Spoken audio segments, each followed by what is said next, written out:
Hey everyone, how's it going? It's me, Brandon, back again with another episode of What Am I Playing? What we're playing today is Hi-Fi Rush. Hi-Fi Rush came out of nowhere during January's Xbox Developer Direct, a game that was shadow dropped by Tango Gameworks, the studio that brought us The Evil Within and The Evil Within 2. Two games that I really love, a great Resident Evil-esque horror game made by the series creator Shinji Mikami. Now, Tango Gameworks I've always been a fan of since The Evil Within. I wasn't able to play Ghostwire Tokyo, but I still want to play that. But anyway, Hi-Fi Rush came out of nowhere, and this game just oozes style. It has so much going on, and it wears its influences on its sleeve. And it takes all of that energy that it takes from its influences and fuses it all together to create something truly unique. So as always, let me know in the comments down below what you are currently playing, and let's get into Hi-Fi Rush. Hi-Fi Rush is a rhythm-based hack and slash following Chai, a wannabe rock star. After he's scheduled for surgery to get a new arm, Chai's MP3 player gets in the way, and as he is about to go under, he and the MP3 player fuse. Chai now has a robotic arm and the capability to summon a scrap-together guitar out of nuts and bolts. Chai must fight through the many levels of the Vandelay Corporation and put an end to the corrupt leaders. The game spans 10 tracks, and Chai and friends must stop the over-the-top cast of villains and come out on top as true rock stars. The gameplay of Hi-Fi Rush is fast-paced and to the beat. As Chai wakes up from his operation, he notices now with his MP3 player being fused to his body, the world around him is tuned to a beat. Hi-Fi plays mostly like a traditional hack and slash, similar to Devil May Cry or the Bayonetta series. Pulling off combos and making that combo meter grow will never get old in one of these games, and Hi-Fi does it so well. If the player can make the attacks to the beat of the world, Chai will get more damage done and potentially some more items will drop after the combo. The world as a whole is literally in beat to the song on each level, and it is incredible the first time you see it.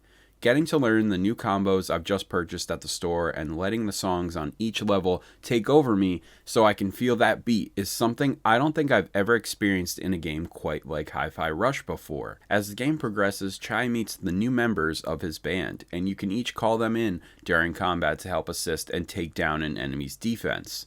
Someone like Macaron can take down walls of security with his heavy hits, and then you have Peppermint, who uses her guns and can disable shields.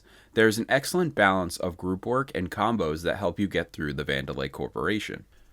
The presentation of Hi-Fi Rush is second to none. As soon as I saw this game announced at the Xbox Developer Direct, it screamed Jet Set Radio, Sunset Overdrive, and Persona. Microsoft has had a strong representation of the standard fare of expectations for their exclusives, and in my opinion, the ones that stood out over the last 10 years are very few. Sunset Overdrive, Titanfall, Psychonauts 2, and since then, there hasn't been anything that has really screamed style over the years since then. Microsoft finally got its second wind at an exclusive that calls for style. Hi-Fi Rush wears its influences on its sleeve, from the beautiful art style of the world, the Persona-esque text boxes of the character interactions, the soundtrack that rips, and an aesthetic attitude overall. Hi-Fi Rush captured my attention and didn't let go until the credits rolled. The game's environments and styles drastically changed as the levels kept coming. From colorful rooftops, traditional office spaces, beautiful concert venues, and lava locations filled with robots, Tango Gameworks put so many style and design choices into Hi-Fi Rush, and those are just levels. Each character you come across in the game has a standout design to make them feel unique from anyone else. One of my favorite characters, CNMN, also known as Cinnamon, sharpies his face in many conversations. They are always drawn differently, giving him many expressions other than keeping the generic robot design. All of these characters feel so fresh and full of life. While playing Hi-Fi Rush, I've had a couple negatives, and mostly it's my lack of feeling the rhythm. There would be times throughout each level where I wasn't syncing up to the song per track. So I'd be playing and I'd be so used to the last track's beat that now I'd be thrown off to get with the new beat of the new level. This is something that can easily be changed, and it's more so of a me thing than it is of the games. Just be aware if you do play this game that the levels and the soundtrack changes every single level, so you'll need to get readjusted to the new beats and focus on there. If you are having a problem with following the beat, there is a metronome button that you can hit, which is usually the options button or the select button, and it will give you a guided format to hit the beat on time. In conclusion, Hi-Fi Rush shocks not only in a shadow drop, but is a true example of something that is fun and unique. Hi-Fi Rush splashes the screen with attitude and charm across each level, making every moment not worth skipping a beat. Hi-Fi Rush hooks us with its first couple minutes with Chai and the world around him, only to get more connected with him as his journey continues. I'd also like to say that 808, the character Chai is partnered with throughout the game, can now become a great contender for a new edition of an Xbox mascot. I love that little dude. But as I said at the top, Evil Within 1 and 2 were fantastic experiences, but I never would have imagined Tango Gameworks to pump out a game quite like this. Congratulations to the studio and the success this game brings. It's a hit that nobody should miss.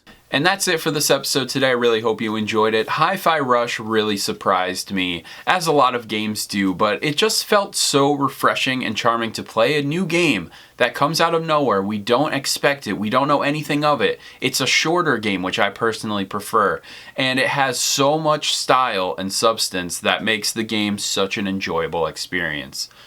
Playing as Chai, interacting with 808 and his friends, and the villains and the over-the-top nature of the world itself, this game is awesome. And as soon as I finished it on Game Pass, I had to buy it and support this game. So now it's on my Steam library, and it's also fully playable on the Steam Deck, which is awesome.